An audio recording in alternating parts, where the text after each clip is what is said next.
Yes students, तो आज मैं आया हूँ यूनिट 2 लेकर।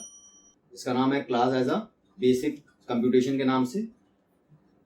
आई होप आपने यूनिट 1 का फ़ायदा उठाया होगा, कुछ क्वेश्चंस आपको नए मिले होंगे और क्लियर भी हुए होंगे। तो स्टार्ट करते हैं आज यूनिट 2 को। तो देखिए, पहला क्वेश्चन है the keyword to create a class. Options हैं, तो अगर आप देखें तो 3 ऑप्शंस तो सिमिलर हैं क्लास, बट जो ए ऑप्शन है ये सेम कीवर्ड मैच कर रहा है, क्योंकि जब जावा में किसी प्रोग्राम को क्लास से बिगिन किया जाता है तो वहां पर सारे लेटर्स स्मॉल रखे जाते हैं। तो right answer is a. Now question number 2, one thing in many different forms goes with the ऊप कॉन्सेप्ट। तो ये किस में यूज होता है? इसका राइट आंसर है पॉलीमॉर्फिज्म, क्योंकि इनहेरिटेंस में क्लास की प्रॉपर्टीज को इनहेरिट किया जाता है, एब्स्ट्रैक्शन में अननेसेसरी इंफॉर्मेशंस को हाइड करना है, और एनकैप्सुलेशन का मीनिंग होता है डेटा मेंबर्स और मेंबर मेथड्स की बाइंडिंग करना। तो पॉलीमॉर्फिज्म का मीनिंग होता है एक से ज्यादा, यानी जिसे कहते हैं single thing multiple forms. Number 3, data hiding is implemented by access specifier, inheritance, static variable, none. तो जो डेटा हाइडिंग है वो हमेशा हम यूज करते हैं एक्सेस स्पेसिफायर के थ्रू, क्योंकि जो एक्सेस स्पेसिफायर होते हैं ये हमें मेंबर्स को एक्सेस करने की लिमिट देते हैं। लाइक अगर मैंने कोई पब्लिक मेंबर लिया हुआ है तो वो विद इन द क्लास और आउटसाइड द क्लास कहीं भी एक्सेस किया सकता है। Private member only within the class access होते हैं। तो यहाँ पर जो डेटा की हाइडिंग है वो एक्सेस स्पेसिफायर पर डिपेंड करती है।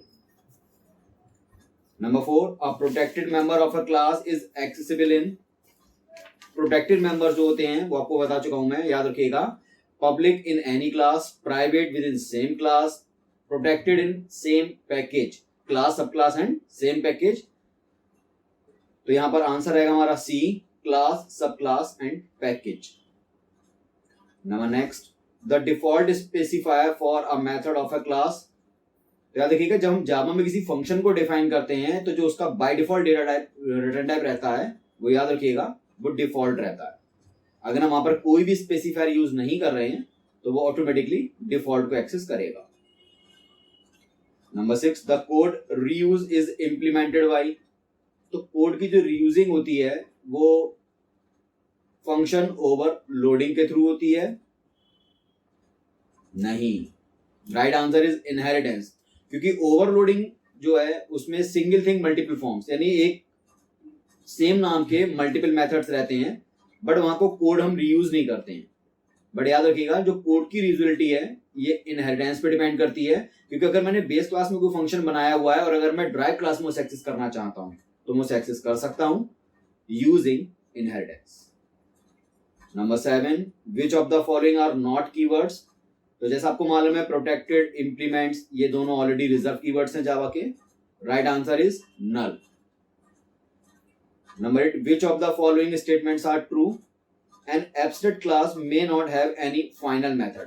ये wrong answer है, क्योंकि abstract class में final method जरूरी नहीं होता।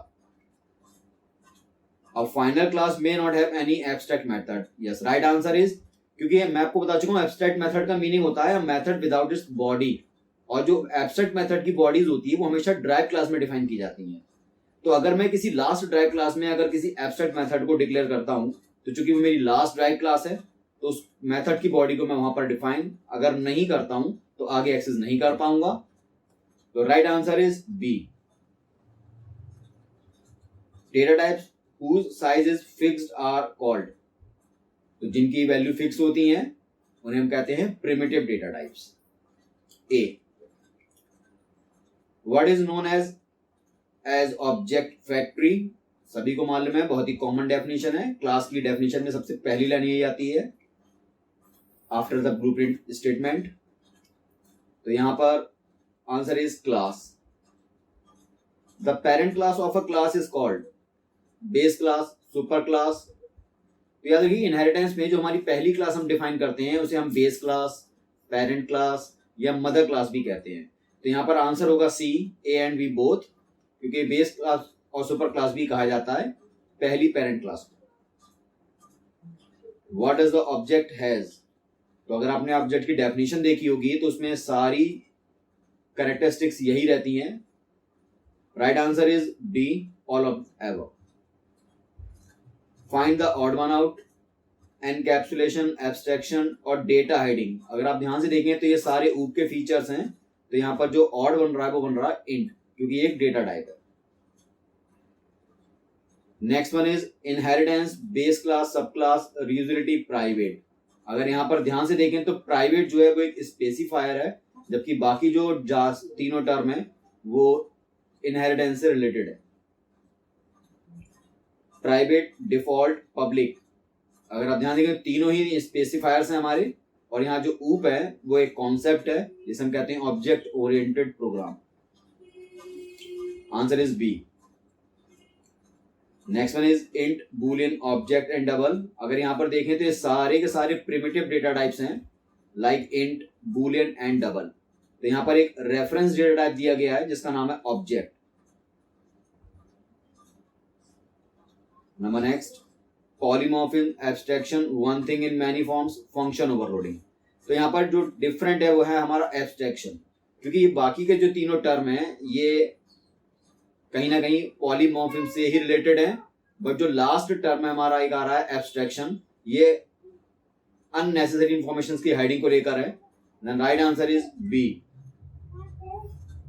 अ private member of a class can be accessed only inside the class. True, क्योंकि प्राइवेट मेंबर्स जो होते हैं वो only within the class ही एक्सेस किए जा सकते हैं।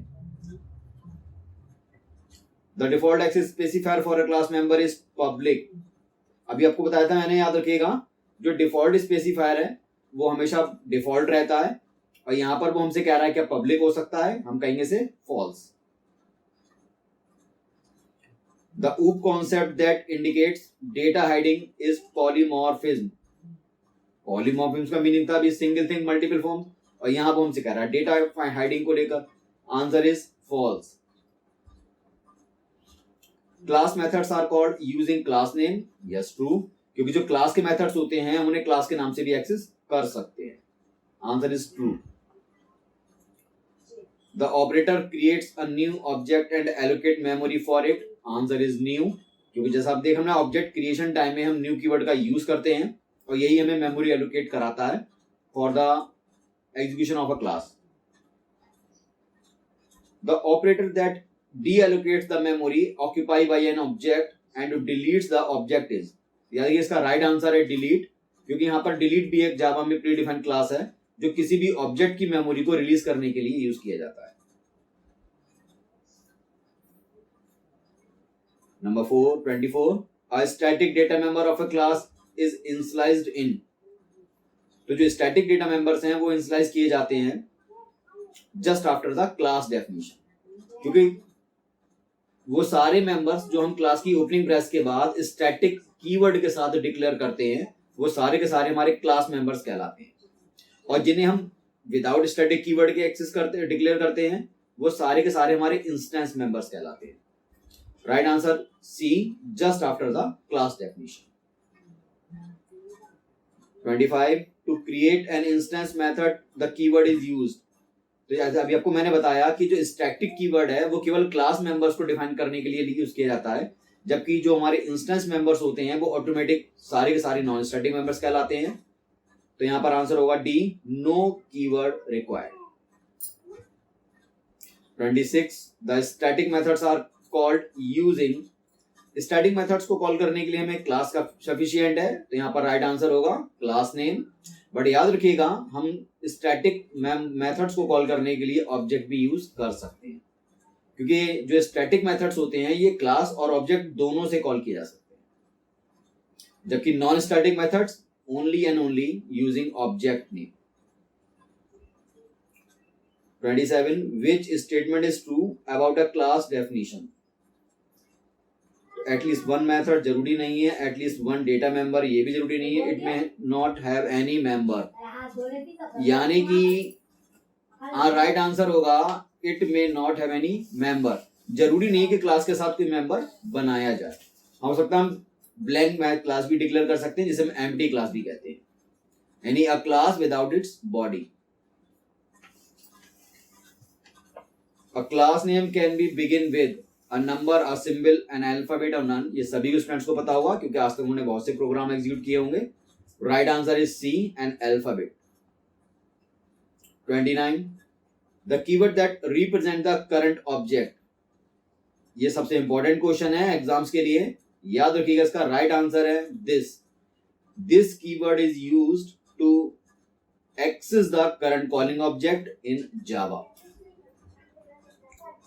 Number 30 the attributes or properties of a class are represented by, answer is data members, क्योंकि याद रखिए जो किसी क्लास के डेटा मेंबर्स होते हैं वही उसके एट्रीब्यूट और प्रॉपर्टीज को रिप्रेजेंट करते हैं।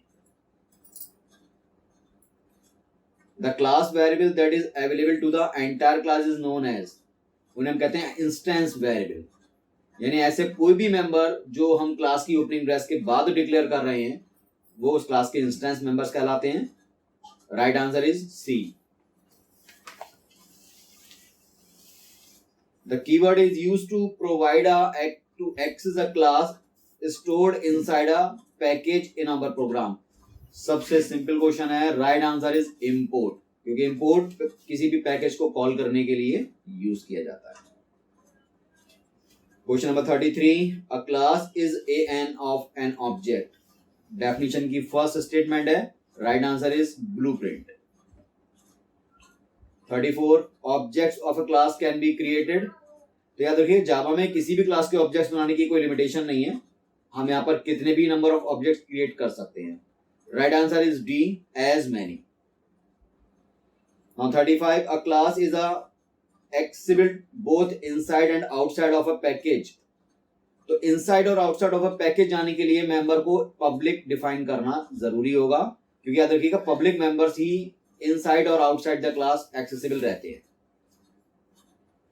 36 to delete an object OBJ the statement is, अभी बताया गया आपको कि मैंने डिलीट, एक जावा में रिजर्व क्लास है जो ऑब्जेक्ट को डिलीट करने के लिए यूज किया जाता है, और यहाँ पर हमसे कह रहा है अगर हम ओबीजे को डिलीट करना चाहते हैं तो स्टेटमेंट क्या होगा। Right answer is a, delete OBJ. Now 37 a class is a, answer is B, user defined data type. Now 38 objects communicate with each other by, answer is message passing, याद रखिए अगर कोई ऑब्जेक्ट आपस में एक दूसरे से कम्युनिकेट करना चाहते हैं तो वहां पर वो मैसेज पासिंग के थ्रू कम्युनिकेट कर सकते हैं या करते हैं। Number next the number of a class are defined inside, sorry number नहीं member, the member of a class are defined inside, तो क्लास की जो मेंबर्स हैं वो हमेशा कर्ली ब्रेसेस के इनसाइड रहते हैं। Answer is B. In inheritance program an object is created in, तो याद रखिए कि इनहेरिटेंस के प्रोग्राम में जो ऑब्जेक्ट क्रिएट किया जाता है वो हमेशा लास्ट ड्राइव क्लास में एक्सेस किया जाता है, और ये भी याद रखिएगा इनहेरिटेंस के प्रोग्राम में, क्योंकि जब हम किसी प्रोग्राम फाइल को सेव करते हैं तो वो हमारी क्लास के नाम से सेव होती है, तो आपको ये याद रखना होगा कि जिस क्लास में मैंने मेन मेथड बनाया है हमेशा हम अपनी प्रोग्राम फाइल का नेम भी उसी क्लास के नाम से रखेंगे ताकि उसे मेन मेथड एक्सेस कर सके। Right answer is C, last derived class. Last question is reference data type, array string interface, तो याद रखिएगा जावा का डिफॉल्ट डेटा टाइप स्ट्रिंग है और मुझे यहाँ पर कोई प्रिमिटिव डेटा टाइप दिख नहीं रहा है, तो यहाँ पर array and interface both are reference data types, so right answer is D, both A and C. याद रखिएगा इसी के साथ मैं सेकंड यूनिट को फिनिश कर रहा हूं, बट बहुत जल्दी आपके सामने थर्ड यूनिट में लेकर आऊंगा जिसमें हम अपनी थर्ड यूनिट को कवर करेंगे।